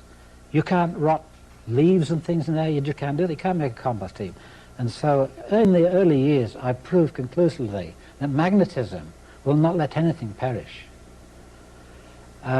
If you give it, supposing that it's live, you treat it according to that particular part of the body in the person. But if it's dead, fruits or vegetables, or we'll say meat, you treat it in a different way and you can give it more. But when we're talking about the human body, you match it. Whatever the human body needs is what you give it. The length of time it takes has nothing to do with it. You must stick to feeding it what it wants and let nature do the healing. It'll do it. If it had any trouble. Now, one of the things that you're going to have to be able to do is to separate the colors. You've seen the colors of the rainbow, the visible spectrum. Now, how would you go about taking any one of those colours and directing it to where you want it without it going out of the sides, or without using any other colours? Well, it's easy to get the colour you want because you play in that, I told you the measurements of those different colours, you play in the right wavelength, frequency and harmonic, and the colour is now in the crystal. But we have to stop it coming out of the sides, spreading, going anywhere it likes. If I may just go across here a second, if I put colour into here, it can go out anywhere it likes. It's round, it's a sphere. So what you do, if I put it into one of these, it goes out of the facets. And those facets are nowhere near equal. And if you haven't got, if you've got a wheel this size your car, and one this size, you have an awful ride.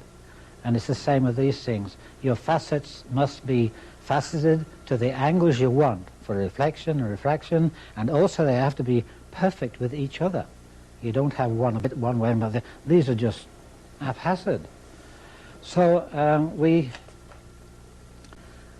take a crystal like this and we force it to go where we want it. And instead of having one of these, let me ask a question sort of thing. There are no windows in this, there. No windows there.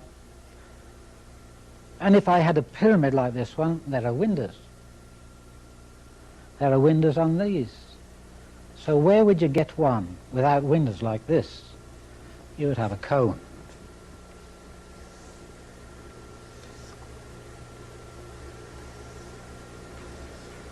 You'd have a cone.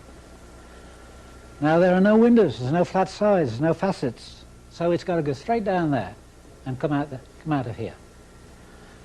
So now what you need is a machine, or rather crystals that are made like this, very, very narrow, like almost like needles, as small as you can get them. It doesn't matter, it's this that counts. And also the length from here to here that counts. And here's your cube root, and here's your magnifying point of distribution, and because it's coming from here to there, it'll go straight through there because you pushed it through there. Now you have here something like see this pen here. If this were the crystal, this little bit here, and it just stuck in there, like I could change nibs on a pen, this is coupled to a machine that'll give you the frequency you want into this end to give you the colour you want. And then you just change the pen according to what you want, length or whatever, breadth. And once you do that, then the person, you can either touch them or play the colour you want. You don't use 6 colours, you use the one you want. So here we have a method of taking a crystal that has 6 plus 1 and separating them to take just the one you want. Now this same crystal here, if, let's say you're playing green into here, and you're finished with that, and you want blue, okay, you just put the frequency into here, that this same crystal will give you blue. You don't need it more than one, you don't need a crystal for each colour. The same crystal can be used over and over, just like a pen nib, dip it in any ink you like. So this is the way you'll separate your colours. But you have to have a machine. Now, I suppose one of the questions that you can't really answer me is where would I get a machine like that? I think I should get in touch with Galen Hieronymus, or I can't remember his first name, Beardsmore. They make machines that would measure your shadow in the dark. They would probably help you. Or someone that is expert on music and colours, with the synthesizers and whatnot, they will help you. But these are things you want faceted. Never mind about these things like this. The day's gone, more or less, for those. These, you specify exactly what you want, you go directly to what you want. Now, I don't know how much more there is I can tell you there.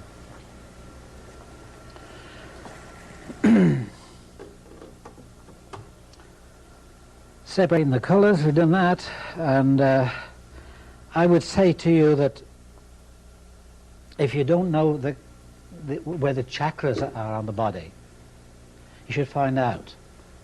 because they have colours too. And you will see by those, you get yourself a chart, you'll see by those which are the opposite colours. So that when you want to use opposition, push or pull, you know which colour to use. Now if you were in the area up here where it's like yellow, isn't it, golden, bright light, you would never think of using red. So wherever the chakra of the body and the colour is, you use your microvolt energy, you use your frequency to give you the colour of that particular part of the body, and it's common sense to meet it where it's at. I can't tell you any more than that. Just have these things available so that you can do anything you really want to. But don't think that tomorrow you're going to go out and get yourself a load of these and start into it right away. There's a lot of work to be done. But be patient. Be patient. I've discussed the depth that you would penetrate and the heat attached to that. But there's also one more thing that you should add. When you create the frequency for the color, that frequency will have a harmonic. Now if you can have music that is compatible with the healing you want to do, and those harmonics do not clash, then you are also assisting. It's like fertilizing your crops. You are assisting the healing by the music. If you put on the Stars and Stripes, watch out. But if you play a nice soothing tune, it's half the battle. Music is a great stimulator or something that soothes. And so there's nothing wrong. As a matter of fact, I would like to think that you use music at the same time, but not offensive music. Now, I have seen demonstrations that have been with the use of crystals, and they were used as a blanket effect. That means to say that it's like wrapping somebody in a blanket and say, let's see if you get better now. You know, you're nice and warm, that'd probably cure you, got the flu, but just get better with that. It seems like that to me when you see people using crystals, these type of crystals, to put, say, lay people on a bed or a table or something, and they put a crystal by their head and one by their feet, one by their elbow, the shoulder and whatnot. If this offends anyone, I'm sorry, but I got to say it the way it is. If you are doing that, you're only guessing. Who would believe that a person does not have a magnetic field complete? If your magnetic field is not complete, you're probably dead. And yet you see people having crystals placed around them, and then with either crystal in the hand or with the hand, they join the magnetic field together. It's already there. That's only using things as a blanket. It's only using things when you don't know what you're doing. Now, if you are using energy to cure someone, you better be sure that you're not using the energy that's killing them. I have some very good friends. One is a professor, and he was studying with the Wilhelm Reich organization, I believe, orgone energy. When he described to me what orgone energy he thought it was nothing else but magnetism. I just told you earlier on, there is nothing but magnetism. It's just in a different state. So where this name of orgone came from, I don't know. Another name for something. And he confided in me that they had meetings I don't particularly know who or where. It doesn't bother me.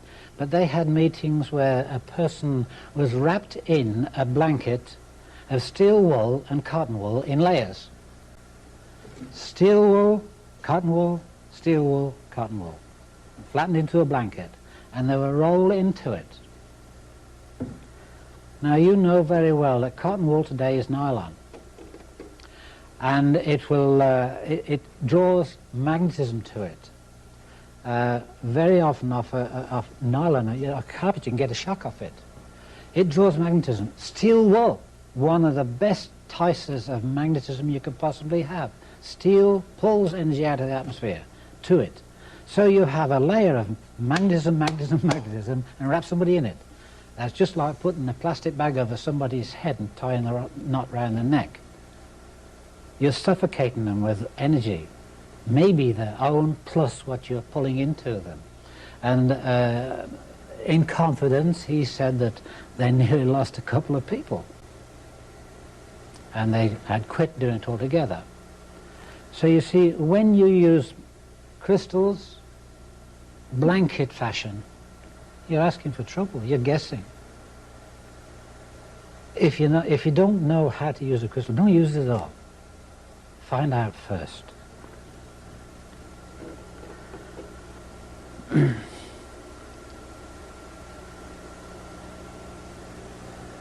I guess I could go on forever, really, but somewhere along the line you have to come to a close.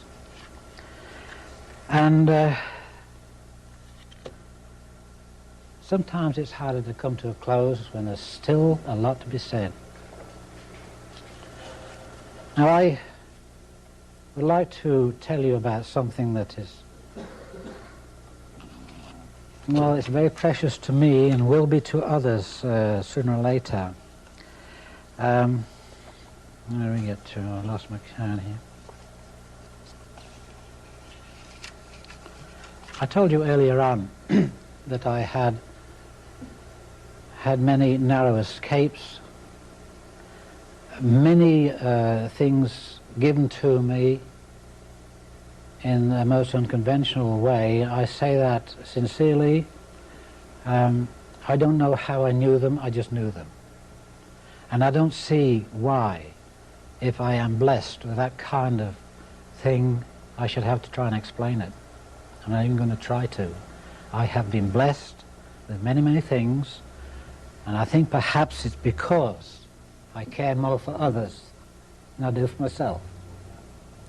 Now, I have been working for the last 12 months on a pyramid that is so different. This pyramid does not have the dimensions like these here, but they do have a dimension that is used throughout the universe, using the figure 5. I have an assurance that this pyramid will do certain things.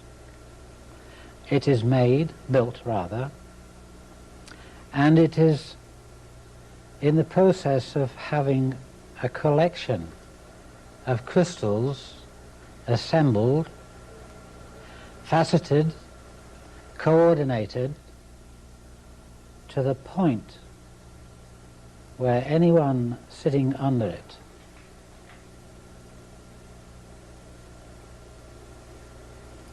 cancer would be halted. I can't say too much about it yet. I haven't finished it. But I know, as I knew those other things, that I must build this pyramid. And I must use these crystals with the help of my friends. I can't do this by myself. I have friends all over the place who volunteer for this, that, and the other. And the crystals I had no hope of getting. But, you know, when you have faith, you don't need hope. It just comes.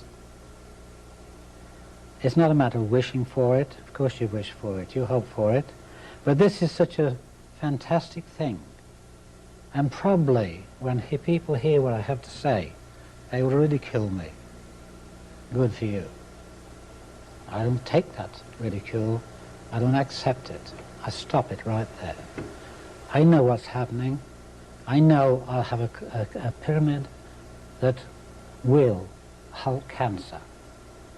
But I think it was this year, but I'm not quite sure yet.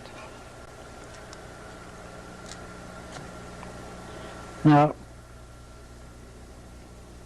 I have talked to you about all kinds of things, right from the beginning to almost to the end. We haven't come to Omega, because as I told you earlier on, before one light wave finishes, the next one starts. When this era that we're talking about now, healing, before it comes to complete fruition, a new way will begin. It's that new way that I'm looking to you to bring out. I don't think we've got any problems as long as we do this for each other.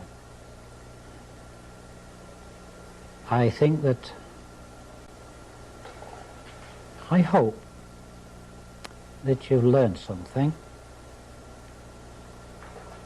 I hope you'll go away and think about it. I hope you get in touch with me.